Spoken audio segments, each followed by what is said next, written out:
Hello students, मैं आप सभी का अपने YouTube channel law with twins में एक बार फिर से स्वागत करता हूं।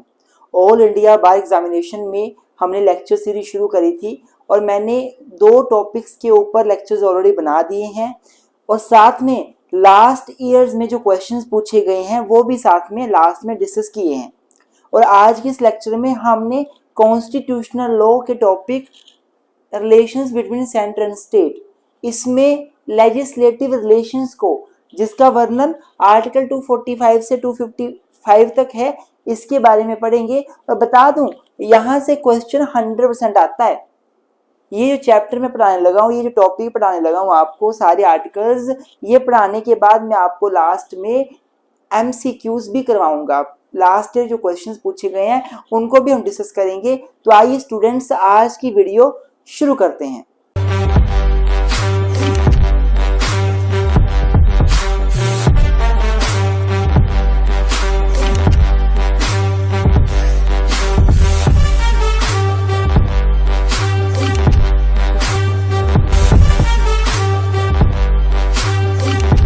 तो स्टूडेंट्स, अगर मैं टॉपिक को इंट्रोड्यूस करने की बात करूं तो हमें पता है हमारे देश में फेडरलिज्म है। फेडरलिज्म का मतलब क्या होता है? फेडरलिज्म, इसका मतलब होता है कि डिविजन्स ऑफ पावर है। सेंटर और स्टेट्स में पावर्स को डिवाइड किया हुआ है, हमें पता है। सेंट्रल गवर्नमेंट की अपनी अपनी पावर्स हैं, स्टेट गवर्नमेंट्स की अपनी अपनी पावर्स हैं। हमारे संविधान में सेंटर को भी पावर दी है, स्टेट को भी पावर दी है। लेकिन कभी कभी ऐसा होता है कि सेंटर जो कानून बनाता है या सेंटर जो है किसी मुद्दे पे ज़्यादा कानून बना सकता है या ज़्यादा पावरफुल हो सकता है। या मान लीजिए कभी कभी सेंटर कोई कानून बना दे किसी मुद्दे पे और स्टेट गवर्नमेंट भी कानून बना दे, तो उनके बीच आपस में बैलेंस कैसे मेंटेन हो, किसका कानून मान्य होगा, इसी को सेंटर स्टेट रिलेशंस में हम कवर करते हैं। सेंटर और स्टेट दोनों को पावर दी गई है अपनी अपनी, बट डिस्प्यूट्स फिर भी पैदा हो जाते हैं। उन डिस्प्यूट्स को कैसे टैकल करना है वो हमें सेंटर स्टेट रिलेशनशिप बताता है। आपको बता दूं, बेसिकली 3 प्रकार के रिलेशंस होते हैं सेंटर स्टेट के बीच। एक लेजिस्लेटिव, एक एडमिनिस्ट्रेटिव, एक फाइनेंशियल।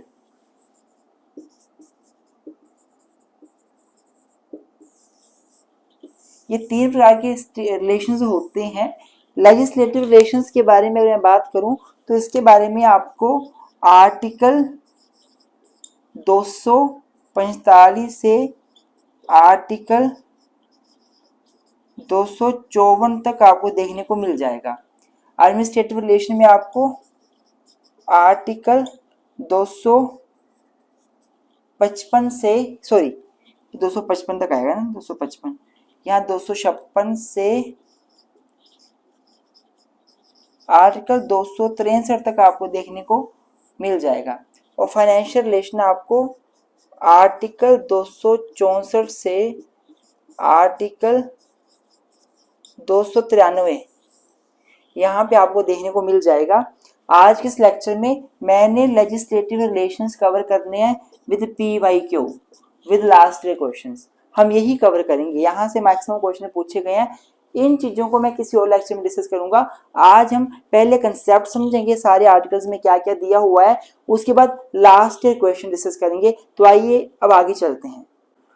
तो स्टूडेंट, सबसे पहले आर्टिकल 245 बात करता है extent of laws made by parliament and by the legislature of state.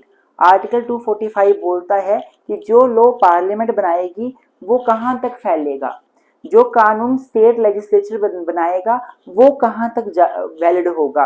तो आर्टिकल 245 में सिंपल लिखा हुआ है कि जो भी लॉज आपके पार्लियामेंट बनाएगी सेंटर लेवल पे, वो पूरे इंडिया में अप्लाई होगा, पूरे इंडिया में वैलिड होगा। और जो भी कानून आपका लेजिस्लेचर ऑफ स्टेट बनाएगा वो पूरे स्टेट में एप्लीकेबल होगा, वो पूरे स्टेट की बाउंड्री में एप्लीकेबल होगा। इसी में आर्टिकल 245 में एक पॉइंट लिखा हुआ है कि अगर इंडियन पार्लियामेंट ने कोई कानून बना दिया और उस कानून का एक्स्ट्रा टेरिटोरियल ऑपरेशन हो गया, इंडिया का कानून अगर अमेरिका में अप्लाई हो गया, दूसरी कंट्री में अप्लाई हो गया, एक्स्ट्रा टेरिटोरियल ऑपरेशन हो गया, तो वो कानून वैलिड ही होगा, वो इनवैलिड नहीं होगा। जैसे हमारे देश में जो इंडियन पिनल कोड था पहले, अब तो भारतीय न्याय संहिता बन गया है, वो उसकी एप्लीकेबिलिटी फॉरेन कंट्रीज में भी होती है।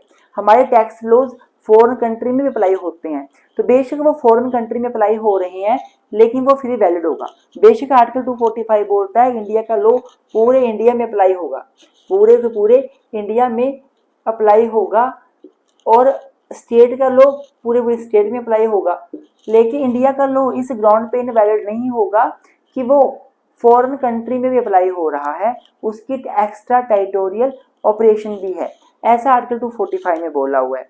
आर्टिकल 245 में यहाँ पर बिल्कुल वर्णन नहीं किया हुआ है कि अगर स्टेट कोई कानून बना दे और उस कानून का एक्स्ट्रा टेरिटोरियल ऑपरेशन हो तो उसकी वैलिडिटी क्या होगी, ऐसा नहीं बताया हुआ है।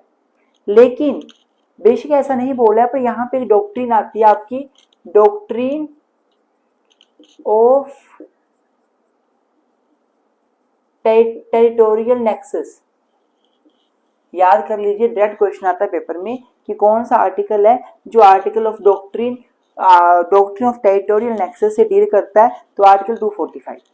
तो टेरिटोरियल नेक्सस का मतलब क्या हुआ कि अगर कोई गवर्नमेंट लॉ बनाती है और जो गवर्नमेंट लॉ बना के उसका ऑपरेशन दूसरे स्टेट्स के लोगों के ऊपर कर रही है, मान लो हमारे हिमाचल की गवर्नमेंट ने लॉ बनाया और पंजाब के लोगों के ऊपर उस लॉ को अप्लाई कर दिया, तो देखा जाएगा कि भाई कनेक्शन क्या है किसके बीच, जो स्टेट गवर्नमेंट लॉ बना रही है और जिनके ऊपर वो लॉ अप्लाई हो रहा है उनके बीच आपस में कनेक्शन क्या है। अगर कनेक्शन वैलिड हुआ तो doctrine of territorial nexus apply करते हुए ऐसा कानून वैलिड हो जाएगा। बेशक आर्टिकल 245 में एक्सप्रेसली ऐसा नहीं लिखा है, बट सुप्रीम कोर्ट इस डॉक्ट्रिन को अप्लाई करेगी और कानून वैलिड कर देगी। फॉर एग्जाम्पल, मान लीजिए हिमाचल प्रदेश का कोई पर्सन या हिमाचल प्रदेश में पंजाब का व्यक्ति आके जॉब करता है, जॉब नहीं करता, बिजनेस करता है, मान लो लॉटरी का बिजनेस करता है, वो करोड़ों रुपया कमा रहा है। हिमाचली गवर्नमेंट ने कानून बनाया और बोला जो भी हिमाचल के लोगों से पैसा अर्न करेगा, सोर्सेज से पैसा अर्न करेगा, उसको इतना % टैक्स हमें देना पड़ेगा, ये उसको पैसा पे करना पड़ेगा। अब हिमाचल प्रदेश की गवर्नमेंट ने जो कानून बनाया, हिमाचल प्रदेश की गवर्नमेंट और जो जिसके ऊपर कानून अप्लाई हो रहा है पंजाब के लोगों के ऊपर जो हिमाचल में जॉब कर रहे हैं, उनका आपस में कनेक्शन है, बिल्कुल है। हर एक व्यक्ति के ऊपर पंजाब के वो कानून अप्लाई नहीं है, वो केवल उनके ऊपर अप्लाई है जो हिमाचल में आके जॉब बिजनेस करके पैसा अर्न कर रहे हैं, हिमाचल के सोर्सेज से पैसा अर्न कर रहे हैं, तो डेफिनेटली कनेक्शन है। जब कनेक्शन दो के बीच पाया जाएगा तो doctrine of territorial nexus apply होगी और एक कानून जो स्टेट के बाहर अप्लाई हो रहा है पर वो वैलिड हो जाएगा। आई होप आपको समझ आ गया होगा। दूसरा है आर्टिकल 246 जो बात करता है subject matters of laws made by parliament and by the legislature of state. Subject matter of laws, इसका डायरेक्टली जो कनेक्शन है वो है हमारे 7th शेड्यूल से। भारत के संविधान में टोटल 12 शेड्यूल हैं। 7वीं अनुसूची जो है वो बात करती है 3 लिस्ट की, लिस्ट 1, लिस्ट 2, लिस्ट 3। लिस्ट 1 जो है वो है यूनियन लिस्ट, लिस्ट 2 जो है वो स्टेट लिस्ट और लिस्ट 3 जो है वो है कनकरेंट लिस्ट। यूनियन लिस्ट में कुछ मैटर्स दिए हैं जैसे आर्मी, नेवी, एयरफोर्स, इनके ऊपर सेंट्रल गवर्नमेंट कानून बना सकती है। स्टेट लिस्ट में मैटर्स दिए हुए हैं जैसे पुलिस हो गया, इसके ऊपर स्टेट गवर्नमेंट कानून बना सकती है। और कंकरेंट लिस्ट में जो मैटर दिए हैं उसके ऊपर सेंट्रल और स्टेट दोनों कानून बना सकते हैं, पर दोनों में अगर विरोधाभास होता है और दोनों आपस में टकराते हैं तो सेंटर के कानून को हम लोग महत्व देंगे। लेकिन अगर स्टेट गवर्नमेंट ने कानून बनाने से पहले हमारे प्रेसिडेंट ऑफ इंडिया से परमिशन ली थी, उनको बताया था कि हम ये कानून बना रहे हैं, तो स्टेट का कानून प्रिवेल हो जाता है। ये सारी बातें जो मैंने बताई ना वो आर्टिकल 246 में लिखी हुई हैं, वो आर्टिकल 246 में लिखी हुई हैं। और आर्टिकल 246 से कनेक्टेड एक जो डॉक्ट्रिन है उसका नाम है doctrine of pith and substance, pith and substance and doctrine of colourable legislation. Paper में क्वेश्चन आ जाता है कभी कभी कि आर्टिकल 246 से कौन सी डॉक्ट्रिन डील करती है, territorial nexus, pith and substance, both, none of the above. तो pith and substance, territorial nexus article 245 से डील करती है, जो टेरिटरी की बात करता है, एक कानून कहाँ तक एक्सटेंड करेगा। आर्टिकल 246 बात करता है सब्जेक्ट मैटर की, सेंटर कौन से मैटर पे कानून बनाएगी, स्टेट कौन से मैटर पे कानून बनाएगा। इससे doctrine pith and substance deal करती है। पिथ एंड सब्सटेंस का मतलब होता है, वैसे ये डॉक्ट्रिन कनाडा से ओरिजिन हुई है, कनाडा से ओरिजिनेट हुई है। इसका मतलब होता है ट्रू ऑब्जेक्ट ऑफ लॉ। इसका मतलब होता है ट्रू ऑब्जेक्ट ऑफ लॉ। तो true object of law basically क्या होता है ना, सेंटर के पास, यूनियन के पास अपने मैटर्स हैं कानून बनाने के, स्टेट्स के पास अपने मैटर्स हैं कानून बनाने के, और कंकरेंट लिस्ट में दोनों के पास मैटर्स हैं। कभी कभी सेंटर अपने मैटर में कानून बनाता है, जो उनको सब्जेक्ट मैटर दिया उसी में वो कानून बनाएगा, जैसे एयरफोर्स में बना दिया, नेवी में बना, नेवी को लेके बना दिया, पर उसी कानून में वो स्टेट के जो मैटर्स है उनमें हस्तक्षेप करते हैं, उनके पॉइंट्स को भी साथ में उस कानून में उनको भी रेगुलेट करने की कोशिश करते हैं। जैसे पुलिस के लिए स्टेट गवर्नमेंट कानून बना सकती है, सेंटर ने आर्मी के लिए कानून बनाया और साथ में पुलिस के मैटर्स को भी रेगुलेट करना शुरू कर दिया। तो यहाँ पे सेंटर क्या कर रहा है, स्टेट में हस्तक्षेप कर रहा है। तो ऐसे केस में क्या वो हस्तक्षेप वैलिड है या नहीं है, इसका पता करने के लिए honourable supreme court pith and substance का डॉक्ट्रिन का सहारा लेते हैं। पिथ एंड सब्सटेंस में क्या होता है, हमारे ऑनरेबल सुप्रीम कोर्ट देखते हैं कि जो लॉ बनाया गया, जिस कानून ने दूसरे के मैटर में हस्तक्षेप किया है, उस कानून का ऑब्जेक्ट क्या था, वो कानून बनाया क्यों गया था, उस कानून के पीछे, उस कानून को बनाने के पीछे पर्पस क्या था। ऑब्जेक्ट आपको दिख नहीं रहा होगा, मैं थोड़ा सा इसको ठीक करूँ कैमरे को। हाँ, तो उस कानून को बनाने के पीछे पर्पस क्या था, क्यों ये कानून बनाया गया था। अगर वो पर्पस ऐसा है कि हस्तक्षेप करके ही पूरा होगा, और सेंटर वैसे हस्तक्षेप जानबूझ के नहीं कर रही है, वो मैटर ऐसे ही करना पड़ेगा, तो ऐसा कानून वैलिड हो जाता है। तो 246 आर्टिकल इससे डील करता है बेसिकली।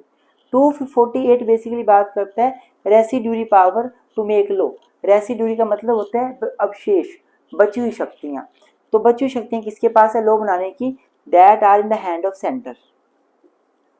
जो भी ऊपर मैटर डिस्कस नहीं हुए, उन मैटर्स के ऊपर लॉ बनाने की पावर हमारे सेंटर के पास है। अब आर्टिकल 249 बात क्या करता है, 249 बात करता है पावर ऑफ पार्लियामेंट। पार्लियामेंट के पास पावर है टू लेजिस्लेट, कि वो कानून बनाए with respect to matter in state list, state list में दिए हुए मैटर्स के ऊपर। वैसे स्टेट लिस्ट में मैटर्स, स्टेट लिस्ट के मैटर्स पे कानून कौन बनाता है, स्टेट गवर्नमेंट, लेकिन यहाँ पे पार्लियामेंट के पास पावर है कि पार्लियामेंट कानून बना सकती है अगर नेशनल इंटरेस्ट में वो कानून बनाना पड़े तो। अब आर्टिकल 249 के अंदर अगर पढ़ेंगे हम लोग, तो वहां पे साफ साफ लिखा हुआ है कि अगर काउंसिल ऑफ स्टेट्स, आपको पता है काउंसिल ऑफ स्टेट्स जो है वो क्या है, वो एक मतलब पार्लियामेंट का एक सदन है ना, राज्यसभा जिसको बोलते हैं, राज्यसभा, राज्यसभा दो हाउसेज है ना पार्लियामेंट के, एक लोकसभा एक Rajya Sabha.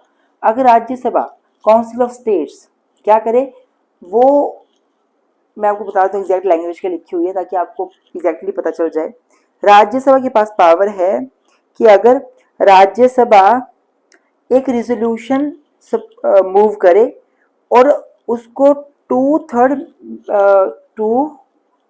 Third member present and voting के साथ उसको पास करा दे, 2/3 मेंबर प्रेजेंट एंड वोटिंग। अगर राज्यसभा एक रिजोल्यूशन मूव करे, उस रिजोल्यूशन में लिखे कि कोई मैटर स्टेट लिस्ट में है लेकिन नेशनल इंटरेस्ट के जरूरी है कि वो पार्लियामेंट उसके ऊपर कानून बनाए, और ऐसा रिजोल्यूशन 2/3 लोग जो वहाँ पे आए हुए हैं राज्यसभा में जो प्रेजेंट है वो यस कर दें उसके लिए कि हाँ ऐसा होना चाहिए, स्टेट लिस्ट के मैटर पे जो नेशनल इंटरेस्ट के लिए मैटर है उसके लिए पार्लियामेंट कानून बनाए, तो फिर पार्लियामेंट स्टेट लिस्ट के मैटर पे कानून बना सकती है। सेंटर स्टेट का रिलेशन हो रहा है अपने स्टैब्लिश ना। वैसे तो ऊपर पॉइंट्स में बता दिया हमें कि सेंटर यहाँ कानून बनाएगी, स्टेट यहाँ कानून बनाएगी, बट 249 में बोल दिया कि सेंटर पार्लियामेंट के पास पावर है कि पार्लियामेंट स्टेट के मैटर्स के लिए ऊपर भी कानून बना सकती है अगर पार्लियामेंट को जो हमारी राज्यसभा है वो 2/3 मेंबर उसके जो प्रेजेंट वोटिंग प्रेजेंट है वो यस कर दें कि हाँ किसी मैटर को लेकर जो नेशनल इंटरेस्ट का मैटर है उस पर स्टेट गवर्नमेंट कानून बनाए, सॉरी सेंट्रल गवर्नमेंट कानून बनाए, पार्लियामेंट कानून बनाए, चाहे वो स्टेट लिस्ट का मैटर है, तो वैसा होगा। आई होप आपको ये समझ आ गया होगा। अब बाकी आर्टिकल्स देखते हैं। तो स्टूडेंट्स अब आर्टिकल 250 पढ़ेंगे। 250 बोलता है power of parliament to legislate with respect to any matter in the state list.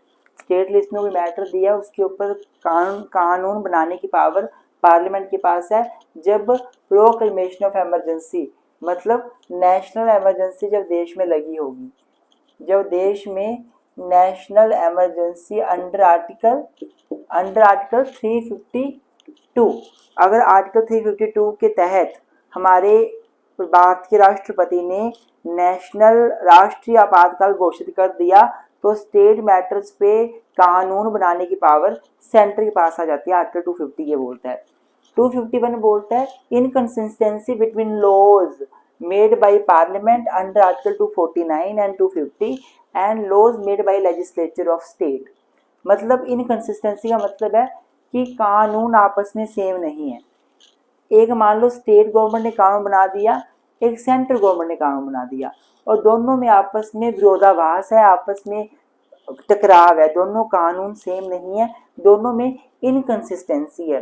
तो इनकंसिस्टेंसी किसमें है? लॉज जो पार्लियामेंट बना रही है अंडर आर्टिकल 249 या 250, जो पीछे 250 हमने इमरजेंसी वाला पढ़ा, 249 जब 2/3 members legislative council of states के बोलें कि आप कानून बनाइए। वो मान लीजिए सेंट्रल गवर्नमेंट ने पार्लियामेंट ने कानून बनाया और स्टेट ने भी कानून बनाया और उसी मुद्दे पे, और दोनों में इनकंसिस्टेंसी हो गई, तो आर्टिकल 251 साफ साफ बोलता है कि सेंटर का कानून प्रवेल किया जाएगा, सेंटर का कानून मान्य होगा। ये आर्टिकल 251 बोलता है।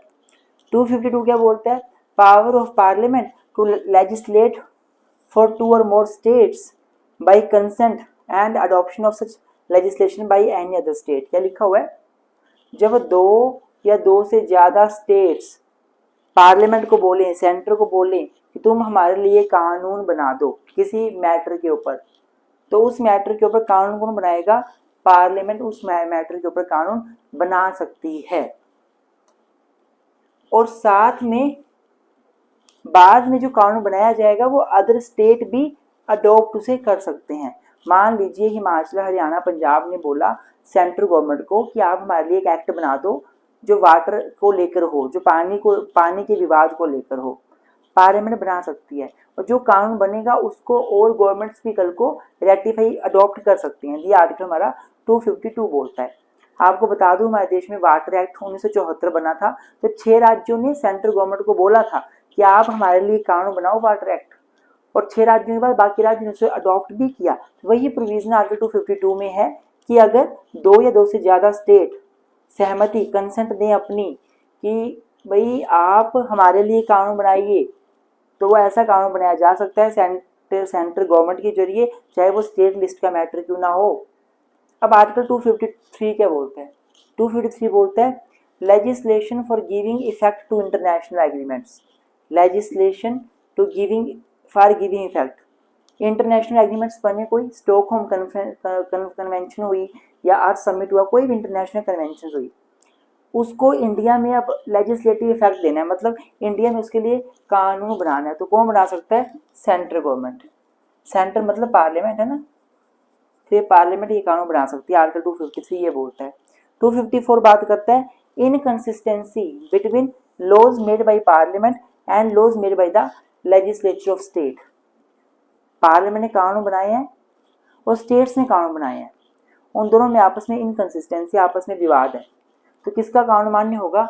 ऑब्वियसली जो कानून होगा वो पार्लियामेंट का मान्य होगा। आर्टिकल 254 ये बात करता है। आर्टिकल 254 डील करता है डॉक्ट्रिन ऑफ रिपग्नेंसी से, डॉक्ट्रिन ऑफ रिपग्नेंसी से। रिपग्नेंसी का मतलब क्या होता है? डॉक्ट्रिन ऑफ रिपग्नेंसी क्या होती है? रिपग्नेंसी मतलब कि आपस में सेंट्रल और स्टेट के लॉज सेम नहीं है, सेंट्रल गवर्नमेंट ने लॉ बनाया है और स्टेट ने भी लॉ बना दिया, आपस में वो अलग अलग हैं, तो किसका लॉ मान्य होगा? सेंट्रल गवर्नमेंट का लॉ मान्य होगा। ये तो हमारे आर्टिकल्स हो गए, आपको कंसेप्ट समझ आ गया होगा। अब हम थोड़े से लास्ट ईयर वाले क्वेश्चंस देखेंगे कि लास्ट ईयर में इन टॉपिक से क्या क्वेश्चंस पूछे गए हैं। आगे बढ़ने से पहले आपको बता दूं कि हमारा ऑल इंडिया बार एग्जामिनेशन का कोर्स आप बाय कर सकते हैं। ये कोर्स हमारा कॉम्प्रिहेंसिव कोर्स है, डिटेल में है, जिसमें हमने सारे जितने भी सब्जेक्ट्स हैं उनको अच्छे से पढ़ाया हुआ है विद नोट्स। आपको नोट्स भी मिलेंगे, लेक्चर्स भी मिलेंगे और साथ में रिवीजन सेशन में इसमें हमने बच्चों को रिवीजन भी करवाया हुआ है। तो आप हमसे अगर ये कोर्स बाय करना चाहते हैं तो आप हमारे व्हाट्सएप नंबर 9816492276 या 9816634276 पे मैसेज कर सकते हैं और आपको हमारा ये कोर्स मिल जाएगा। Thank you so much. अब आगे देख लेते हैं। तो स्टूडेंट्स, सबसे पहला क्वेश्चन पूछा गया है, which article of the Indian constitution deals with the extent of laws made by parliament and state legislature. कौन सा आर्टिकल है जो डील करता है एक्सटेंशन के साथ, एक्सटेंड ऑफ लॉज, लॉज कहाँ तक फैलेगा जो पार्लियामेंट ने या स्टेट लेजिस्लेचर ने बनाया है। आर्टिकल 245, 246, 248, 249। तो आंसर वुड बी आर्टिकल 245। अभी मैंने आपको बताया कि आर्टिकल 245 से लेकर 255 तक जो आर्टिकल्स हैं वो डील करते हैं सेंट्रल स्टेट लेजिस्लेटिव रिलेशंस के साथ। सबसे पहले आर्टिकल 245 यही बताता है कि सेंट्रल गवर्नमेंट जो लॉ बनाएगी वो कहाँ तक एक्सटेंड करेगा, स्टेट गवर्नमेंट जो लॉ बनाएगी वो कहाँ तक एक्सटेंड करेगा। सेंट्रल गवर्नमेंट का लॉ पूरे इंडिया तक एक्सटेंड करता है, स्टेट का स्टेट में एक्सटेंड करता है, और सेंटर का लॉ इंडिया से बाहर भी अप्लाई हो जाए तो भी इनवैलिड नहीं होता, पर स्टेट्स के लिए बात नहीं लिखी है। तो यहीं पे आर्टिकल 245 से एक डॉक्ट्रिन है वो डील करती है, doctrine of territorial nexus. Doctrine of territorial nexus वो भी आर्टिकल 245 से डील करती है। अगर आर्टिकल 246 की बात की जाए तो 246 तो बात करता है सब्जेक्ट मैटर की, ये बात करता है सब्जेक्ट मैटर की, ये बात करता है बेसिकली कि सेंटर कौन से मैटर पे कानून बनाएगा, स्टेट कौन से मैटर पे कानून बनाएगा, और सेंटर स्टेट दोनों जो हैं वो कौन कौन से मैटर पे इकट्ठे भी कानून बना सकते हैं। ये बेसिकली 3 लिस्ट, जो 3 लिस्ट दी हुई है हमारे संविधान में, 3 list, centre list, state list, union list और कंकरेंट लिस्ट, सेंटर, यूनियन और कंकरेंट, सेंटर, स्टेट और कंकरेंट, उससे डील करता है आर्टिकल 246। 248 की बात की जाए तो ये आर्टिकल बात करता है रेसिड्यूरी पावर की, रेसिड्यूरी पावर्स कि भाई जो मैटर हमारे आर्टिकल 246 की 3 लिस्ट में नहीं लिखे हुए हैं उन पे कानून कौन बनाएगा, सेंट्रल गवर्नमेंट। वो रेसिड्यूरी पावर्स होती हैं, जिन मैटर्स को संविधान में नहीं लिखा हुआ उनके ऊपर कानून बनाना, मतलब रेसिड्यूरी मैटर्स के ऊपर कानून बनाना, ये पावर हमारे सेंटर को ही दी हुई है। और आर्टिकल 249 में बात करता है हमारी कि जो काउंसिल ऑफ स्टेट्स है, राज्यसभा, वो क्या कर सकती है, राज्यसभा क्या कर सकती है, राज्यसभा जो है वो एक तरह से राज्यसभा क्या कर सकती है, 2/3 प्रेजेंट मेंबर्स से रेजोल्यूशन मूव करके सेंटर को बोल सकते हैं कि तुम इस मैटर के ऊपर, स्टेट मैटर के ऊपर कानून बनाओ। ये मैंने विषय पढ़ा दिया आपको। तो इस प्रकार से इसका आंसर बेसिकली आर्टिकल 245 ही बनेगा। 245 में ये बात बोली है कि सेंटर का लॉ कहाँ एक्सटेंड करेगा और स्टेट का लॉ कहाँ एक्सटेंड करेगा। अगला क्वेश्चन है, what is the subject matter of union list in 7th schedule of the constitution. हमें पता है भारत के संविधान में टोटल 12 शेड्यूल्स हैं। 12 शेड्यूल्स में जो 7th शेड्यूल है वो 3 लिस्ट की बात करती है, list number 1, list number 2, list number 3। List 1 बात करती है यूनियन मैटर्स को लेके, ये वो मैटर्स हैं जिनके ऊपर यूनियन गवर्नमेंट, सेंट्रल गवर्नमेंट कानून बना सकती है। लिस्ट 2 डील करती है स्टेट मैटर्स को लेके, जिन पे स्टेट गवर्नमेंट कानून बना सकती है। और लिस्ट 3 कंकरेंट लिस्ट है जिसपे सेंटर और स्टेट दोनों ही कानून बना सकते हैं। फिर उन्होंने बोला है कि यूनियन लिस्ट में कैसे मैटर्स आते हैं, नेशनल इंपॉर्टेंस के मैटर्स आते हैं, स्टेट इंपॉर्टेंस के मैटर आते हैं, लोकल इंपॉर्टेंस के मैटर आते हैं, या कंकरेंट इंपॉर्टेंस के मैटर आते हैं। तो देखो यूनियन लिस्ट में बेसिकली आप ध्यान से पढ़ोगे, उसमें आर्मी है, नेवी है, एयरफोर्स है और बहुत सारे जो नेशनल कंट्री के इंपॉर्टेंस के मैटर्स हैं वो लिखे गए हैं जिनके ऊपर लॉ बनाए जा सकते हैं। तो हम लोग ये बोल सकते हैं कि इन यूनियन लिस्ट पे बेसिकली नेशनल इंपॉर्टेंस के जो मैटर हैं वो दिए गए हैं जिन पे सेंट्रल गवर्नमेंट ही कानून बनाती है। स्टूडेंट्स, एक क्वेश्चन बहुत बार पूछा जाता है, क्वेश्चन ये है कि कौन सा आर्टिकल है जो इस बात से डील करता है कि इंटरनेशनल एग्रीमेंट्स को अगर लीगल इफेक्ट देना हो इंडिया में तो पार्लियामेंट कानून बनाती है। अगर कोई इंटरनेशनल एग्रीमेंट हुआ है इंटरनेशनल लेवल पे और उसको इंडिया में हमने लीगल इफेक्ट देना है, इंडिया में कानून बनाना है उसको लेकर, तो पार्लियामेंट ही बना सकती है। आर्टिकल 253 टू 450, देखो आर्टिकल 253 हमने पढ़ा है, डायरेक्ट यही आंसर है इसका, इसमें कोई डाउट नहीं है। 252 254 ये डॉक्ट्रिन ऑफ रिपग्नेंसी से डील करता है, डॉक्ट्रिन ऑफ रिपग्नेंसी है ना। 250 आर्टिकल डील करता है बेसिकली, थोड़ी देर पहले हमने पढ़ा था, पीछे आप देख भी सकते हैं, मैं थोड़ा सा बता दूं आपको क्लियरली कैसे डील करता है ये 250 आर्टिकल।